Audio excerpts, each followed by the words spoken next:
Sa iyo iaalay ang buhay at kalakasan, sapagkat ito ang nararapat sa katulad mong matapat. Dahil sa pag-ibig mo, ang buhay ko ay nabago. Sa tuwi na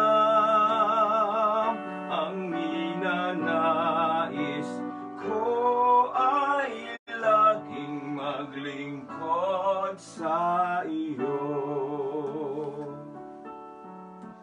Magandang hapon po, magandang buhay, magandang gabi sa Pilipinas.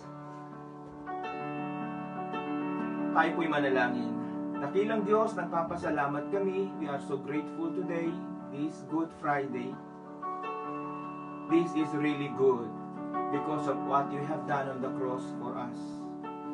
Samahan po ninyo kami sa mga sandaling ito ng aming pag-aaral patungkol sa iyong mga salita. We bless mo, we welcome the presence of your Holy Spirit maging sa mga tahanan, and we apply the blood of Jesus Christ to cover us and protect us even this message in the name of Jesus. We give you praise, O God. Dahil sa pag-ibig mo, ang buhay ko ay nabago. Sa tuwi na ang ninanais ko ay laging maglingkod sa iyo. Sumasamba, sumasamo, naghahandog sa ngalan mo, pagkat sa'yo lang nadama ang pagmamahal ng Ama. Sa iyong kabanalan, biyaya mo ay nakamtan. Sa iyo ay may kagalakan at buhay na walang hanggan. Sumasamba, sumasamo, naghahandog sa ngalan mo, pagkat sa'yo lang nadama ang pagmamahal ng Ama.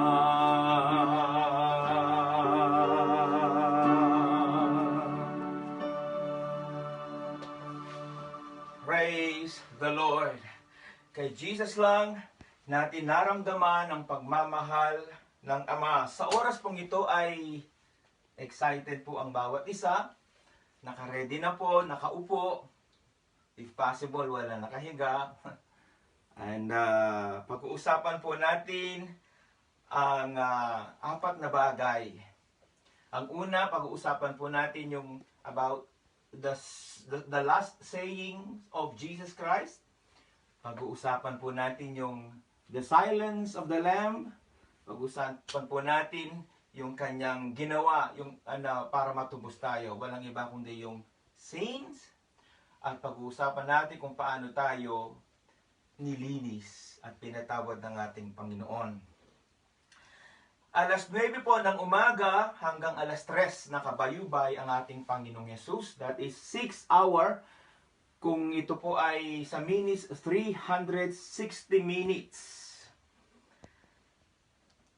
kasama nung pain sa kanyang pagkapako, yung pain, yung crown of thorns na isinaksak sa kanya, at yung pain sa kanyang likod dahil talagang buto na lang ang nakikita doon sa likod niya, at ang pain sa mga pagsuntok, pagsampal, pagdudura ng mga tao, pagmamaltrato, paglilibak, pagkutya.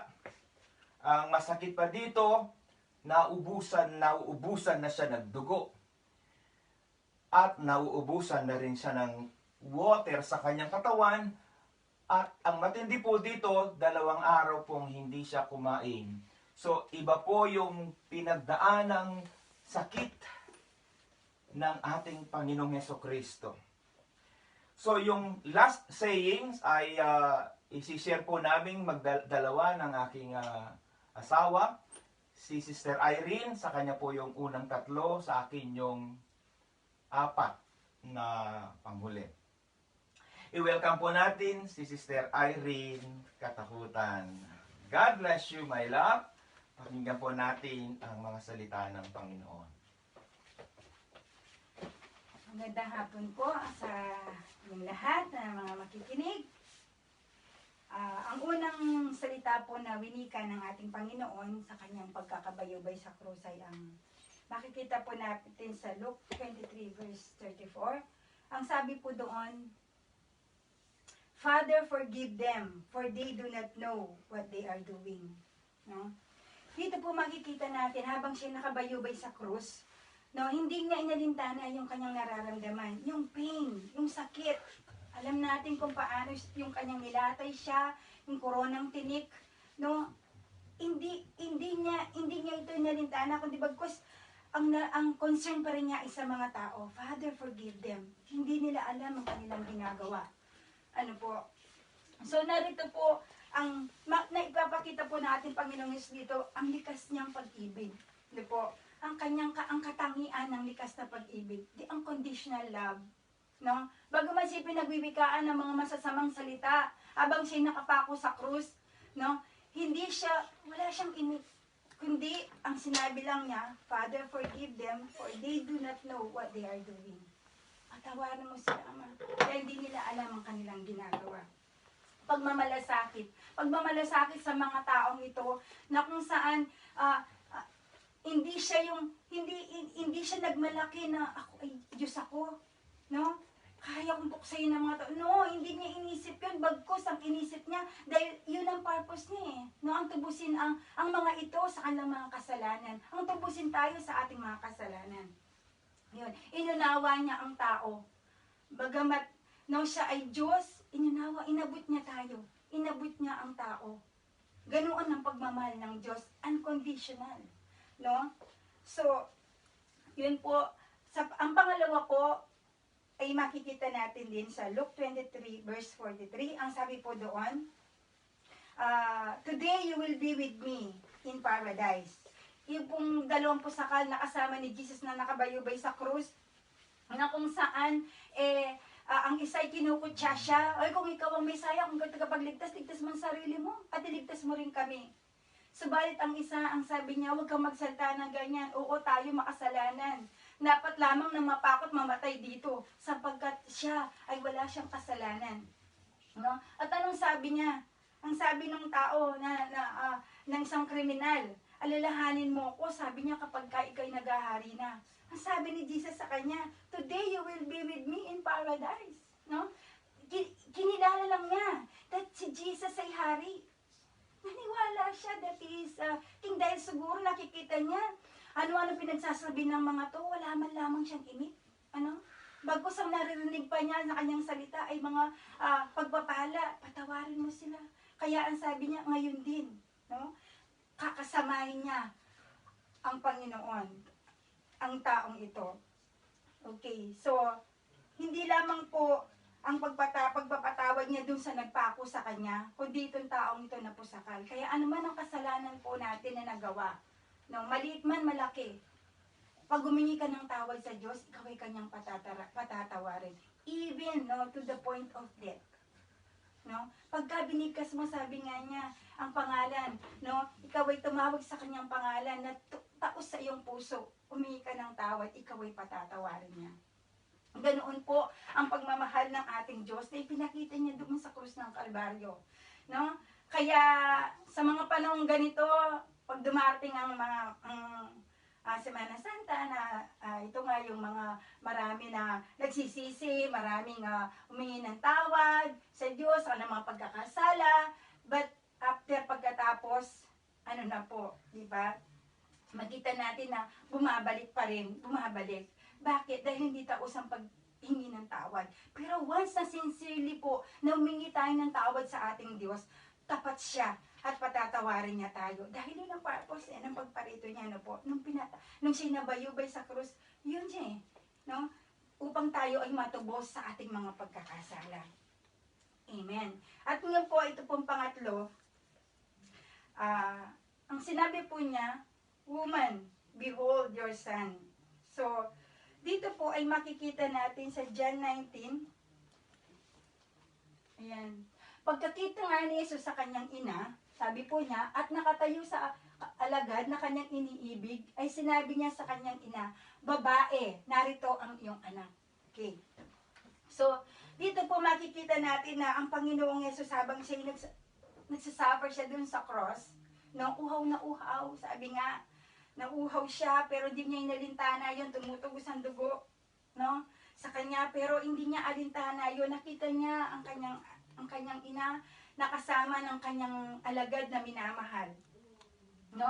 Sabi niya, woman, behold your son, and then, ito po ay senyales po na ang responsibilidad ng bilang panganay, ano po, hindi niya iyon pinabayaan hanggang to the point of death. Inalala niya ang kanyang ina na si Maria, na kung saan itinagubilin niya kay John na kanyang minamahal.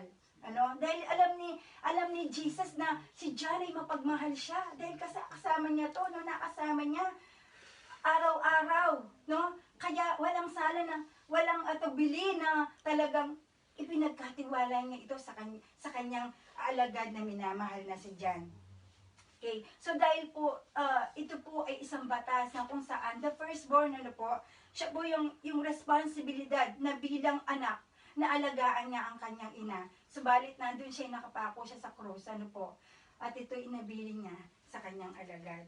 So, hindi po dito, sinasabi po dito na si Jesus Christ mula pa ng magsimula yung kanyang ministry, wala siyang ginawang labag sa kautusan. Kundi sinabi po niya doon sa Matthew 5:17, do not think that I came to destroy the law or the prophets. I did not come to destroy, but to fulfill. I-fulfill niya, even unto the point of death, no? Hanggang sa kamatayan, ano po, sa krus. So, dito po pinakita ng ating Panginoong Yesus na bilang panganay o bilang anak, ano po, kung paano tayo magkaroon ng puso na mapagmahal sa ating mga magulang. Na kung saan sa pagtanda nila, hindi natin sila pababayaan.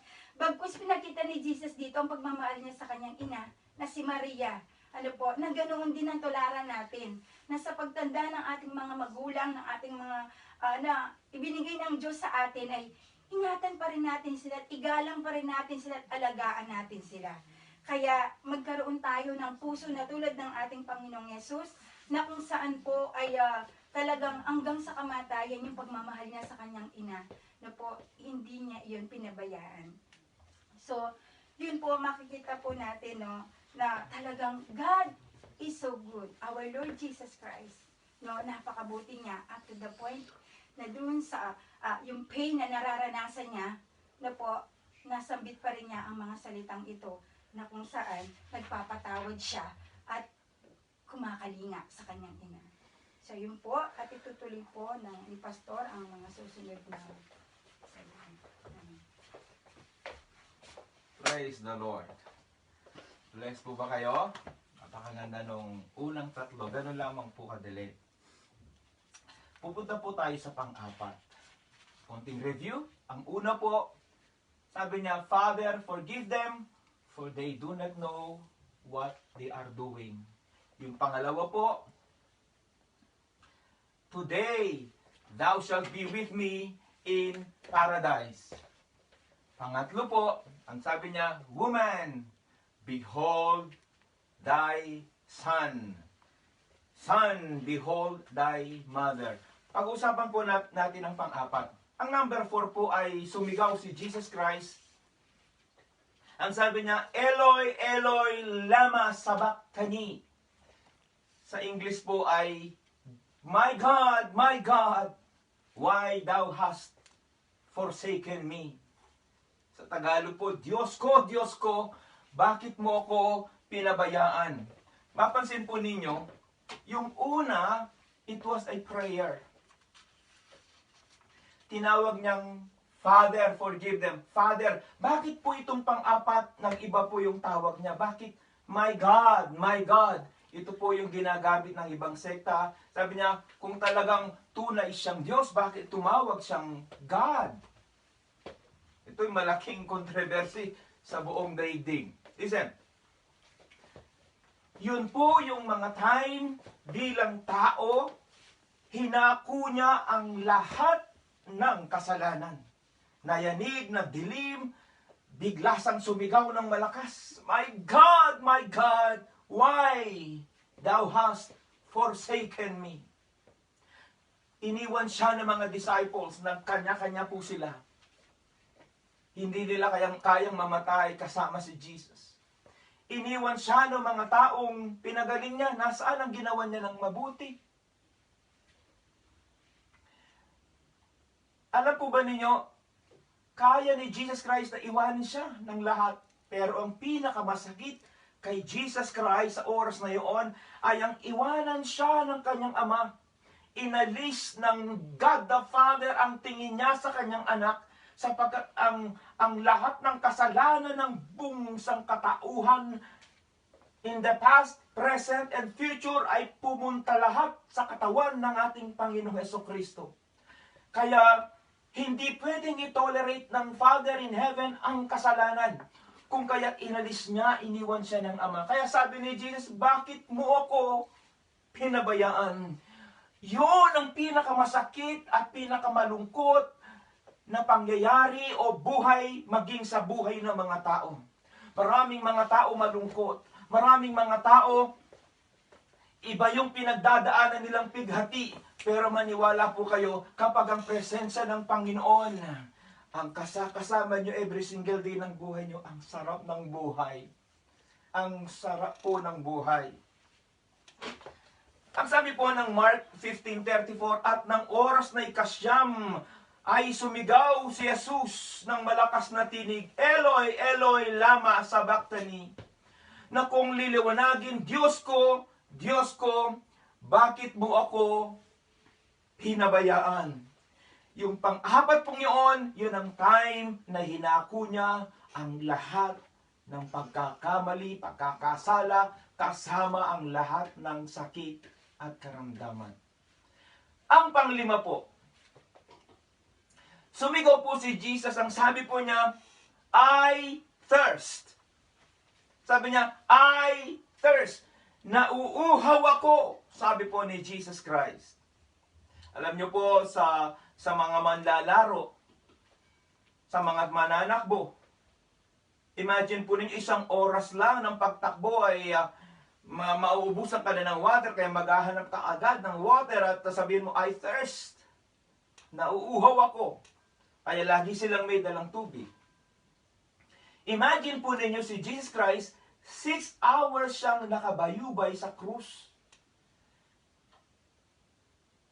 Physically, 60% po ng sa katawan po natin ay water. 60 to 70%. Kaya naubusan siya ng water, sabi niya, I thirst. Alam po ba ninyo, isa sa pagkakahulugan po natin ng salitang I thirst, nauuhaw ako. Mayroon pong pangyayari doon sa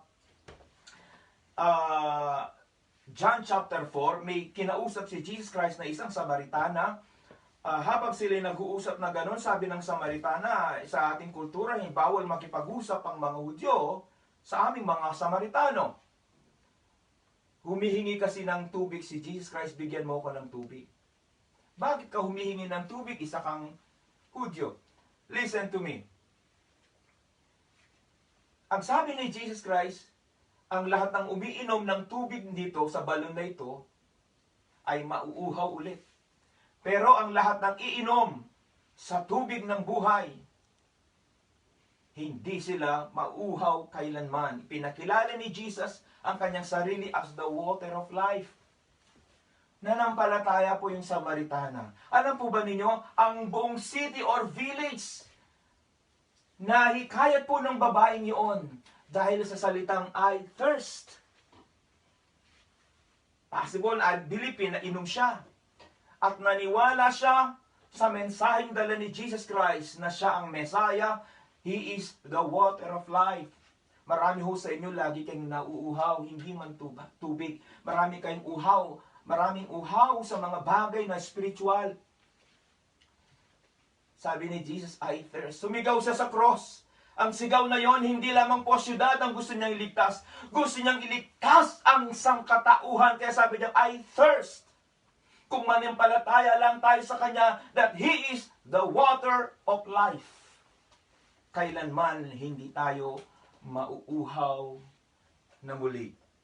Yun po ay makikita natin John 19 verse 28. Pagkatapos nito, pag-alam ni Jesus na ang lahat ng mga bagay ay naganap na, upang matupad ang kasulatan, ay sinabi niyang, nauuhaw ako.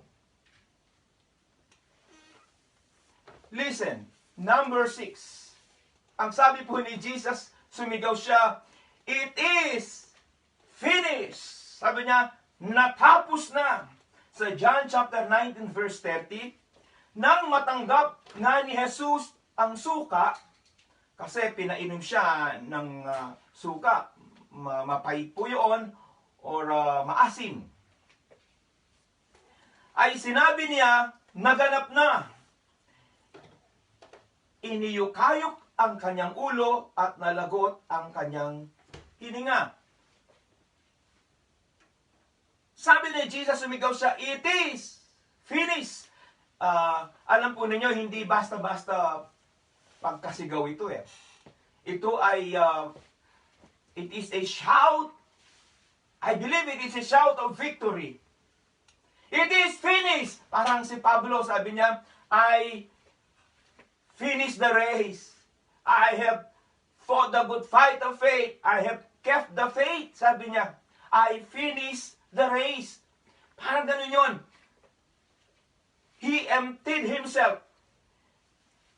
Lahat ng potential giftings na meron siya, binuhos niya lahat, inilapas niya lahat. And it's time to die. At the age of 33, napakabata po ni Jesus Christ. 33 and a half years old. It is finished. It was a shout of victory. Natapos ko. Natapos ko ang takbuhin. Natapos niya hanggang sa kamatayan sa krus. Yung pagsigaw ng it is finished, dapat po magkaroon tayo ng kapahayagan doon. Tinapos na pala ni Jesus Christ. Kaya sabi niya, in this world, you shall have troubles or tribulation. Sabi niya, magalak kayo. I have overcome the world. Kaya sabi niya, greater is He, Jesus, that is in me, sabi ni Pablo, than He that is in the world. Kasi nga, natapos ni Jesus Christ. Kaya sabi niya, in all these things, we are more than conqueror. Mga magulang at kapatid na nanonood ngayon, na nakikinig, tinapos na po ni Jesus Christ.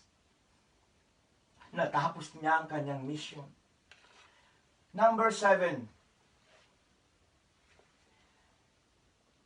Gusto ko pong sabihin ng number 7.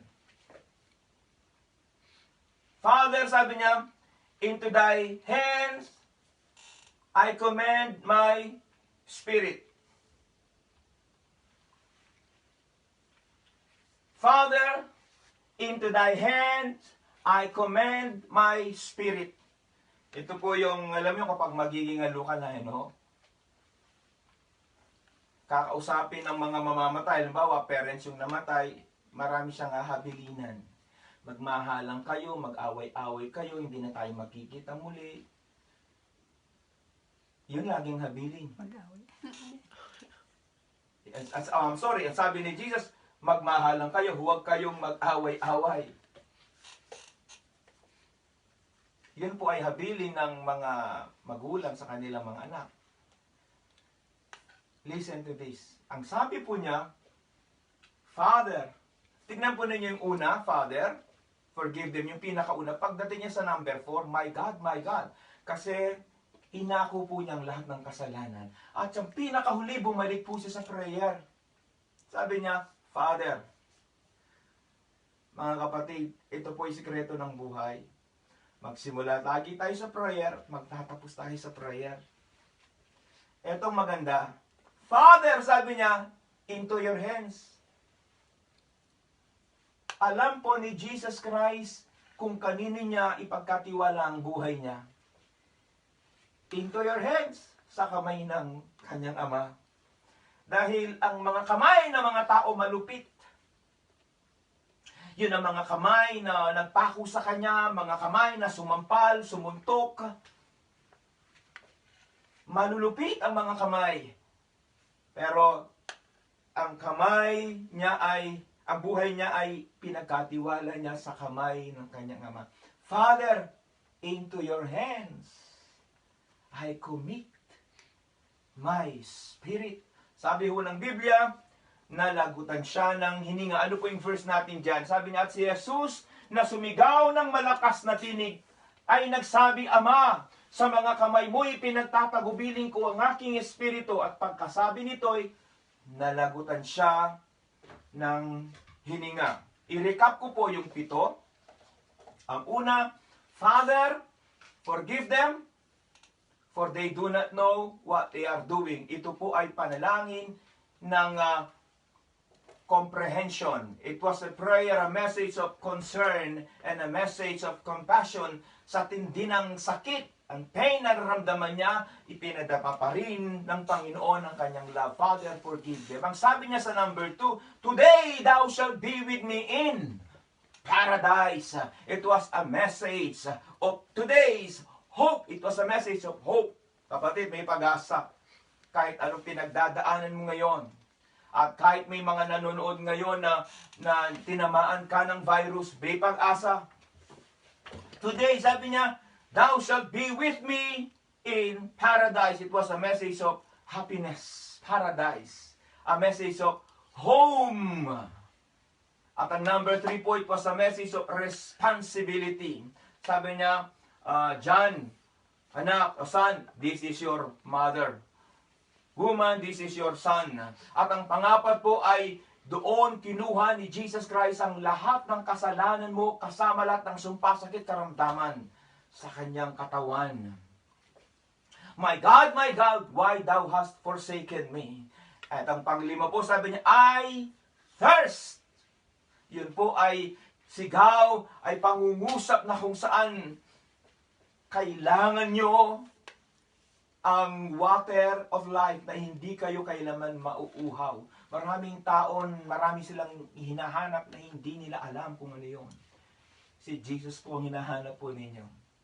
Ang sabi po niya sa pang-anim, it is finished. It was a shout of victory. Tinapos ni Jesus ang kanyang mission.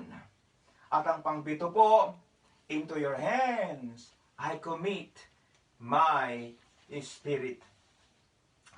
Mga kapatid, gusto ko pong i-share yun ang mga the sayings. Now, pag-usapan po natin yung the silence. The silence. Ito po yung message po ng ating Panginoong Yesus. The greatest message nang nabubuhay siya ay nandoon po sa kanyang katahimikan.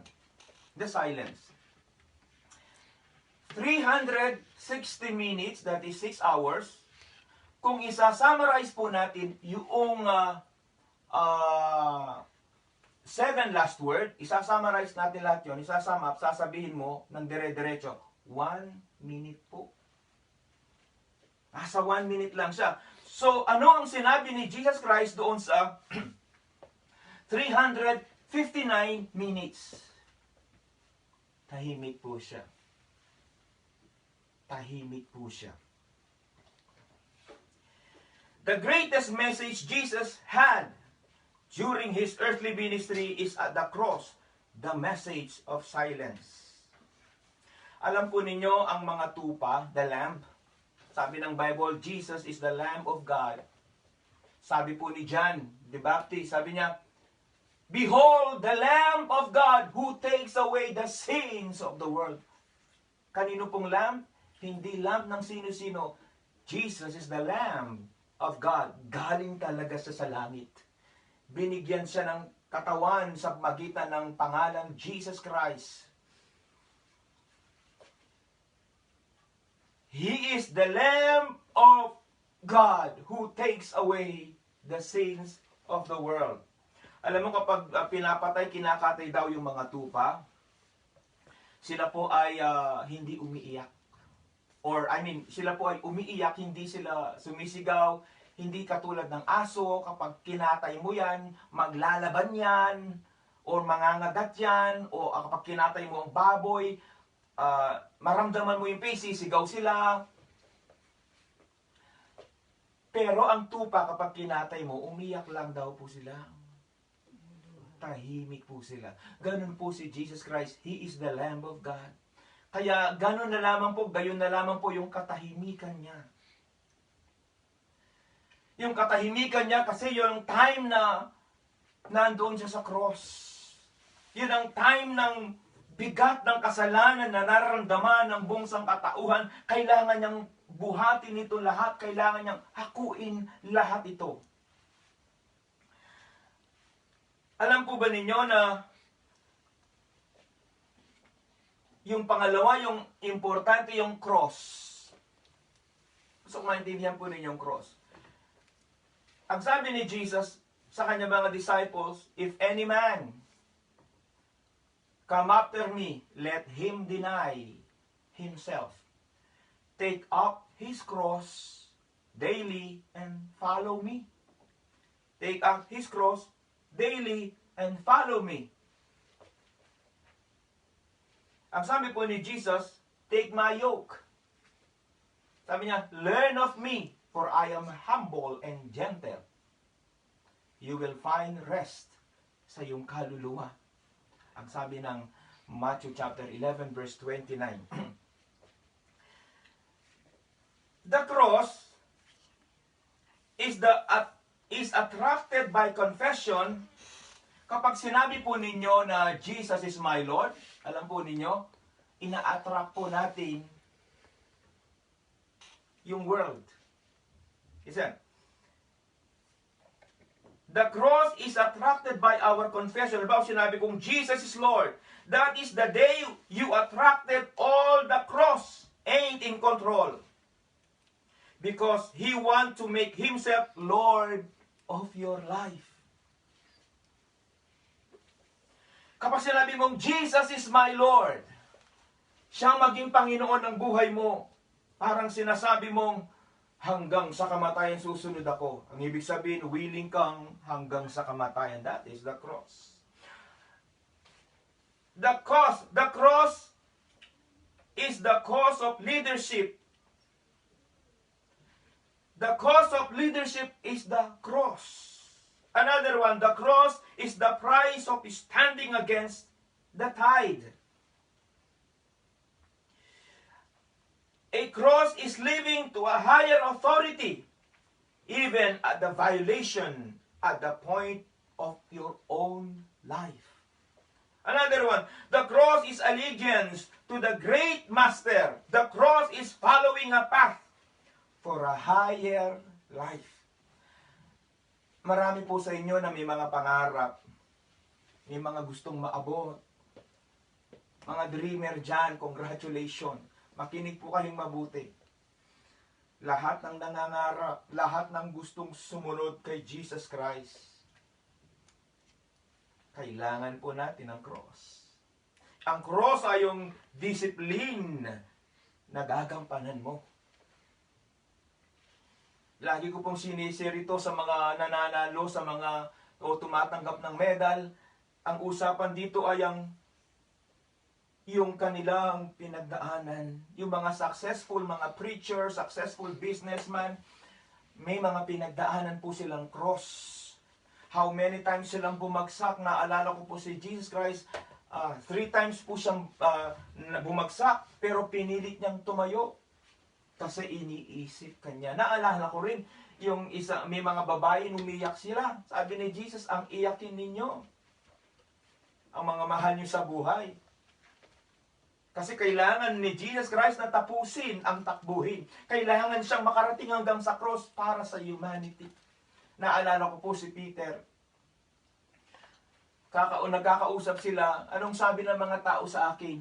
Ang sabi po ni Peter, "You are the Christ, the Son of the living God." Ang sabi ni Jesus sa kanya, hindi galing kani-kanino yan, galing mismo sa Ama ko, ang kapahayagan yan. Ang sabi niya,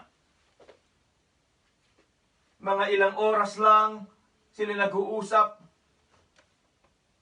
Sabi ni Jesus Christ, ako ay ililift up sa cross. Ako ay papatayin. Biglang nag-alsa si Peter, hindi pwede. Dadaan muna sila sa ibabaw ng aking bangkay. Parang ganun si Peter. Ang sabi ni Jesus sa kanya, lumayas ka, Satanas. Kanina lang, in-appreciate niya. Pero ngayon, pinapalayas niya ang devil sa katawan niya. Walang pwedeng maging hadlang sa pagdadaanan po ni Jesus Christ na cross. Bago po siya ipagkanulo, nag-pray siya sa Garden of Gethsemane, tumulo ang pawis niya, sabi niya, blood. Sa tindi ng groaning, kasi naiisip niya yung pagdadaanan niya at nag-pray siya, Lord, if possible, let this cup pass from me. Huwag ko lang danasin ito. Pero sabi ni Jesus Christ, not my will. Kaya po ang cross ay ang pagsunod sa kalooban ng Diyos no matter what. The cross is the price of rejections by others and abuse, slander, and pressure. The cross is misunderstanding. It's about misunderstanding and difficulties, even death. So ang ibig sabihin ng cross ay patungkol po sa testing. Patungkol po siya sa tribulation. And it is all about death. Kaya pag sinabi mong, I will follow you, Jesus, ang ibig sabihin nun, yes, handa akong mamatay para sa iyo at hindi kita kayang i-deny. Dahil itong pinagdadaanan nating pestilence po ngayon, it is just a test para sa atin. It is a test of his stomach. Habang naka-lockdown tayo, may mga taong walang makain, it's just a test. Tribulation. At sa mga susunod, maniwala ka, kung si Jesus Christ ay inuusig, uusigin ka rin. Ipapadaan tayo sa apoy. Kung talagang gusto mong sumunod kay Jesus Christ, you may awit, I have decided to follow Jesus. No turning back. No turning back. Marami ho sa inyo nagsuko ng buhay, nag-commit ng buhay kay Jesus Christ. Pero hindi kayo tumutotoo. Sapagkat ang totoo ay hindi mo kayang i-deny si Jesus Christ. Lagi mo siyang gustong priority sa buhay mo. Hindi trabaho ang priority. Hindi pamilya ang priority. Ang priority natin lagi si Jesus Christ. Yung communication and relationship mo sa Kanya. Dahil kapag dumating ang pagsubok, wala kang matibay na relasyon sa Kanya, possible na i-deny mo siya. The cross is paying the price to please God even at any cost. The cross is separating yourself from the gang, from the crowd, and become a person of your own destiny. Kaya yung mga mahilig sa mga barkada, kinukuha nila yung identity nila sa ibang tao. Hindi po pwede yun. Meron kang sariling identity. Unique ka sa Panginoon. Discover mo yun at ipaglingkod mo sa Panginoon. The cross is saying to God, I am your disciple. The power of silence is the motivations that keep us going. Ito po yung pinakamatindi. Sa kabila ng mga sinasabi ng mga tao, pandilibak, paninira, tahimik po si Jesus. Napakarami hong tao, hindi po sila ganon. Ito po ay isa sa mga minamaster namin, sa buhay po namin, na kapag may mga sitwasyon, may mga nababalitaan kang naninira sa'yo, nagsasalita ng negative sa'yo, sinasaktan ka. Ano ang reaction mo? Retaliate ka ba? Bitter ka ba? Naiinis ka ba? O gusto mong lumusob? No, si Jesus Christ, tahimik siya. That is the message, mga kapatid. Ang message po ng tunay na magandang karakter ay yung kapag kahit anong sabihin sa'yo, hindi mo sila pinapatulan. Silence. To be a disciple, you must fix your eyes to the body language of the Calvary. Fix your eyes and ears to the quiet lamb. Carefully listen to the words he did not say. Gusto ko po yun. Carefully listen to the words he did not say. Dahil sa katahimikan, maniwala ka. Mararamdaman mo ang tinig ng Diyos. Meaning, when everybody or somebody is against you, you must keep silence. Mga magulang at mga kapatid na nakikinig ngayon, ito pong silence na ito ay message ng Panginoon sa atin. If any man come after me, let him deny himself, take up his cross daily, and follow me.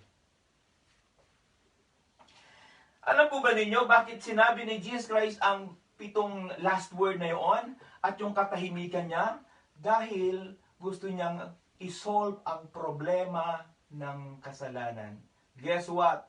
Natapos ni Jesus Christ ang mission, nasolve niya ang problema, pinatawad na tayo sa ating mga kasalanan, binuksan niya ang pintuan ng kulungan, bukas na, lumabas na tayo sa pagkakakulong, malaya na po tayo, ginawa ni Jesus Christ ang part niya, pero ano ang part na gagawin mo ngayon? Ang sabi ng 3:23, for all have sinned and come short to the glory of God. Ang lahat ay nagkasala and come short. Lahat ng gawin natin short, pandak. Lahat ng gawin po natin hindi umaabot kasi short. Kahit kabutihan mong ginagawa mo, short. Si Jesus Christ lang kasi ang the way, the truth, and the life. Ang sabi ng 6 verse 23, for the wages of sin is death. May penalty po. Mga batas may penalty. Ikaw ay mamamatay. Pero meron ang namatay para sa iyo. Yun ang good news. And the last thing, mga kapatid, nang sinolve ni Jesus Christ ang kasalanan. Listen, nang sinolve ni Jesus Christ ang kasalanan, nilinis po niya tayo. We were sanctified, cleansed by the blood of Jesus Christ. Sabi ng Bible, sino mang mag-confess ng kanilang kasalanan, siya'y tapat at banal para patawarin tayo at lilinisin sa lahat ng kalikuan. Tandaan po natin ang last sayings na ito, at saka po yung silence ng lamb, at saka po yung sinod niyang kasalanan. Ito po yung pinaka-sin virus. At listen, ang good news po dito, nilinis na tayo ng ating Panginoong Yesus sa ating mga kasalanan. Tayo po ay manalangin.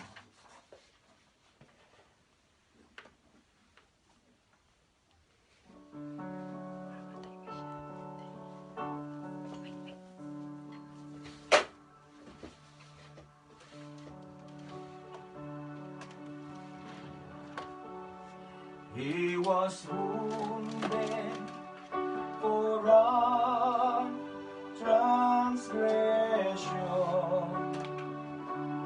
He was bruised for our iniquities.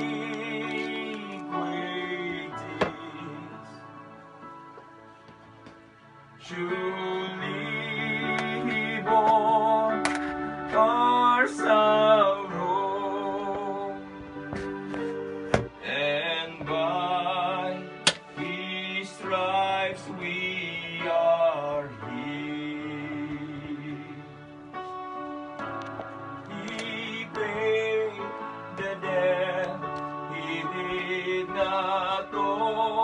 I owe the debt I could not pay.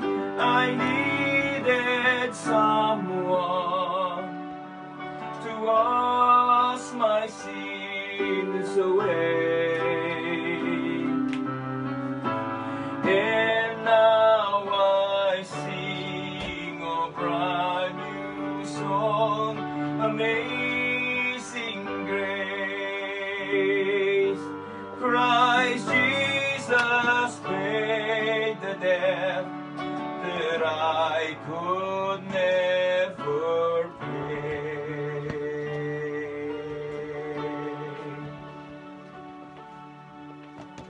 Narako po tayo ngayon sa communion. Inaalaala po natin ang pagkamatay ng ating Panginoong Jesucristo.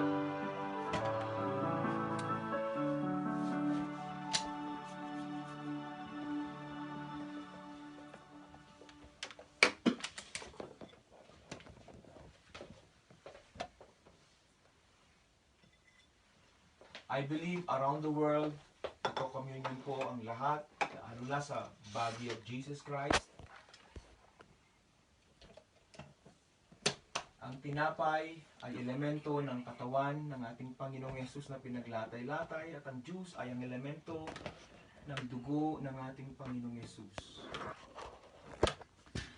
Kunin po ninyo ang inyong tinapay at juice. Sabay-sabay po natin gawin ito. All around the world, kung mayroon kang Jesus sa iyong puso at sinuko mo ang buhay mo, this is the time makipag-isa kay Jesus Christ right now. Manalangin po tayo. Sumunod ka sa maikling panalangin ito ng totoong pagsunod kay Jesus Christ. Ang pagsunod kay Jesus Christ ay hanggang sa kamatayan, willing kang buhatin ang iyong cross. In this very moment, let's pray. Sumunod ka sa prayer na ito. Lord Jesus Christ, I believe you died on the cross and rose again for me. Please forgive me from all my sins and wash me through the blood. And I accept you, I receive you as my Lord, my King, and my personal Savior. Thank you, Lord Jesus. I am now one with you. Linisin mo kami, Panginoon. Itaas mo ngayon ang tinapay sa oras na ito. Sabi ng kasulatan, pinaglahatay-lahatay siya para gumaling tayo sa ating mga sakit karamdaman.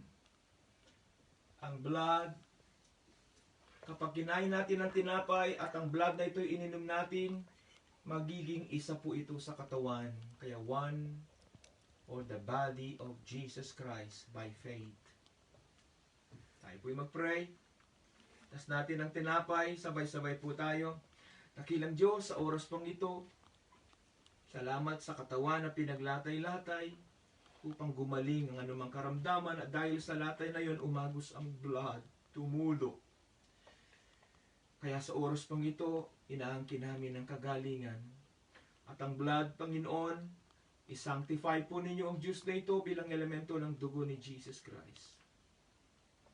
Nang ang Panginoon, ng gabing bago siya pagkanulo, ay dumampot ng tinapay at pinagpira-piraso. Ito ang aking katawan na pinagpuputol-putol. Sa tuwing kainin ninyo ito, gawin ninyo ito bilang pag-aalaala sa akin. Matapos makahapon ay kinuha niya ang sarong. Ito ang aking dugo na pinagtitibay ng bagong tipan. Sa tuwing iinumin niyo ito, gawin ninyo ito bilang pag-aalaala sa akin. Kainin po natin ang tinapay.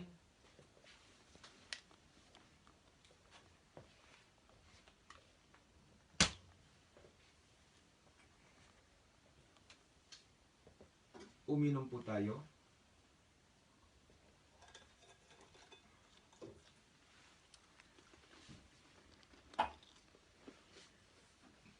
Pasalamatan po natin ang Panginoon.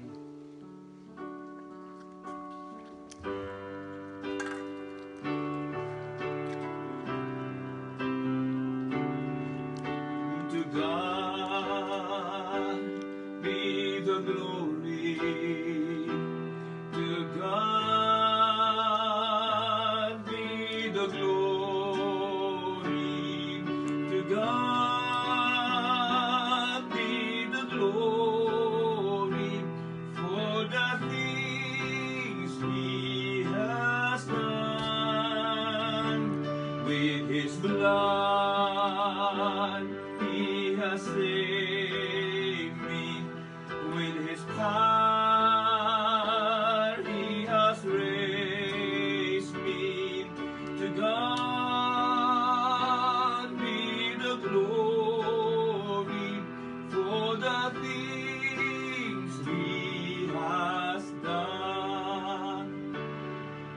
For thine is the kingdom and the power and the glory forever. Amen. I declare and decree, you are the head and not the tail. You are above and not beneath. You are always on top, not on the bottom. In the name of Jesus, whatever cross you will face, you will carry. In the name of Jesus, you already have breakthroughs because Jesus is with you. And I pray lahat ng mga may sakit, be healed in Jesus' name. Lahat ng walang sakit, be protected in Jesus' name.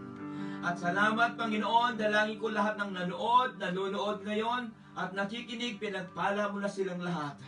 In Jesus' name, we declare that no weapons that is formed against us shall prosper.